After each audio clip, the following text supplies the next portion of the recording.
मुकद्दस Bible में कहा गया है, कब बोलना और कब चुप रहना है इसका एक वक्त होता है। तजादिस्तान की सियासत में लोग एक तरफ की लंबी चुप और दूसरी तरफ की मुसलसल आतिश बयानी से हैरान और परेशान हैं।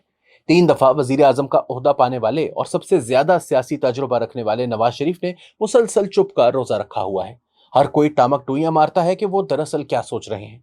दूसरी तरफ जेल में कैद साबिक वजीर आजम इमरान खान हर रोज मुसलसल आतिश बयानी करते हैं।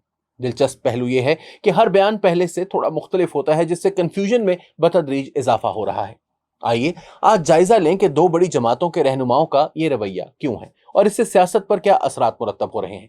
लेकिन इससे पहले सबसे बड़ी खबर, आईएमएफ की जानिब से पाकिस्तान को पैकेज देने पर बात होनी चाहिए। अगर इस खबर के सिर्फ सियासी पहलू को देखें तो मुक्तदरा और शहबाज शरीफ हुकूमत को बहुत बड़ी कामयाबी मिली है और तहरीक इंसाफ और इसके हामियों की पेशगोइयों, तज्जियों और कोशिशों को खौफनाक शिकस्त हुई है। तहरीक इंसाफ से वाबस्ता हर दानिशमंद का 8 फरवरी के पहले से लेकर आज तक मुसलसल ये तज्जिया रहा है कि ये हुकूमत खराब मईशत की वजह से चल नहीं सकेगी, कोई इदारा इसे कर्ज नहीं देगा और यूं हुकूमत मईशत की तबाही की वजह से घर चली जाएगी और यूं फिर से इक़्तिदार तहरीक इंसाफ को मिलेगा जो मुल्क को मुआशी बेहतरी की तरफ ले जाएगी।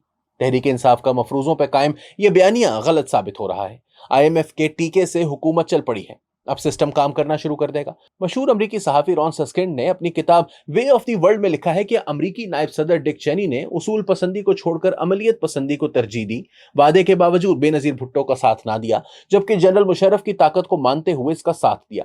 अभी यही सूरत हाल है। आलमी इदारे इखलाकी उसूलों पर नहीं अमलियत पर चलते हैं। क्या आईएमएफ ने तहरीक इंसाफ की जानिब से कर्ज देते हुए शर्त लगाने की जो बात की थी किसी ने सुनी?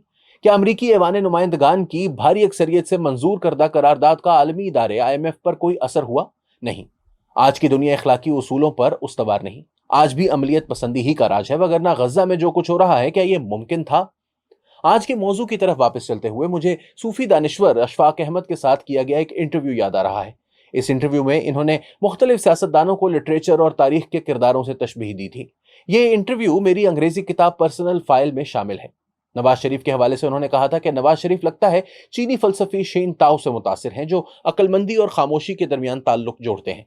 शायद इसीलिए मिस्टर नवाज शरीफ पाकिस्तानी सियासत के मिस्टर चुप हैं। वो लंबे लंबे वक्फे खामोश रहते हैं, बोले भी तो बहुत कम बोलते हैं। इस मुस्बत खामोशी या मनफी गूंगेपन से इनकी सियासत पर सेहतमंद और नुकसानदेह दोनों तरह के असरात मुरतब हुए हैं। थॉमस कार्लाइल के बकौल खामोशी अल्फाज से कहीं ज्यादा बुलंद होती है। नवाज शरीफ अपनी इस खामोशी की पनाह लेकर बहुत से बहरानों और बहुत सारे फिक्री तजादात को उबूर कर लेते हैं। जनरल ज़ियाउल हक के बारे में इनकी खामोशी की वजह से इन्हें जमहूरियत के चैंपियन बनने में कोई दुश्वारी ना हुई, वगरना कहाँ एक आमिर की हमराही और कहाँ जमहूरियत के नारे। मगर नवाज शरीफ अपनी चुप से इन खतरनाक घाटियों तक से गुजर जाते हैं। आजकल वो मुक्तदरा के साथ हैं, जबकि माजी में वो इसी मुक्तदरा के किरदार के सबसे बड़े नाकिद रहे हैं। अपनी पॉलिसी में तब्दीली के बारे में वो आज तक एक लफ्ज नहीं बोले। शायद वो समझते हैं कि खामोशी ही इनकी कामयाब पॉलिसी है और वो अपनी पार्टी के अमल को ही अपने सियासी बयानिए का मुतबादिल समझते हैं। लेकिन आज की इबलागी दुनिया में ये लंबी चुप, ये सियासी गूंगापन और किसी वाज़ेह बयानिए के ना होने ने इनका और इनके पैरोकारों का राब्ता तोड़ दिया है और इनकी जमात को इसका शदीद सियासी नुकसान पहुंचा है। पाकिस्तान की सियासत के दूसरे अहम तरीन फरीक इमरान खान मुसलसल आतिश बयानी के कायल लगते हैं। शायद वो अमरीकी सदर जॉन एफ कैनेडी के इस कॉल से मुतासिर हैं कि तकरीर करने का वाहिद मकसद दुनिया को तब्दील करना है। जितने नवाज शरीफ चुप रहते हैं, इतने ही ज्यादा इमरान खान बोलते हैं, तकरीर पर तकरीर और फिर आए दिन नया से नया सियासी मौक़िफ़।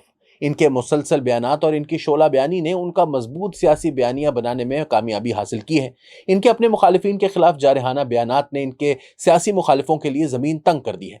लगता है कि इन्होंने हिंदुस्तान के इनकलाबी उर्दू शायर याकूब राही का ये शेर पढ़ रखा है कि खुश कलामी से कब लोग सीधे हुए, तल्ख गोई करो बदजुबानी करो। बज़ाहिर इनके तुंदो तेज बयानिए ने इनकी जमात में जारहाना रंग भर रखा है, मगर इसी आतिश बयानी ने इनको जेल में पहुंचाने में भी मदद दी है। जनरल आसिम मुनीर तो इनके फैन होते थे। इमरान खान ने ना सिर्फ इन्हें आईएसआई चीफ के ओहदे से हटाया, बल्कि हमेशा के लिए इनके खिलाफ हो गए।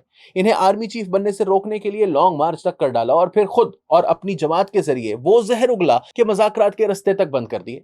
जनरल बाजवा भी इस आतिश बयानिए का शिकार ठहरे। इन्हें आर्मी चीफ होते हुए भी मीर जाफर का खिताब दे डाला, फिर किसी को डर्टी हैरी, किसी को मिस्टर एक्स का नाम दिया। इनका हर मुखालिफ मौलाना डीजल है और इनका हर दोस्त दुनिया का बेहतरीन आदमी। इनकी सोच में सिर्फ स्याह और सफेद रंग है, जबकि दुनिया के लोगों की अक्सरियत न स्याह है न सफेद, बल्कि सुरमई है।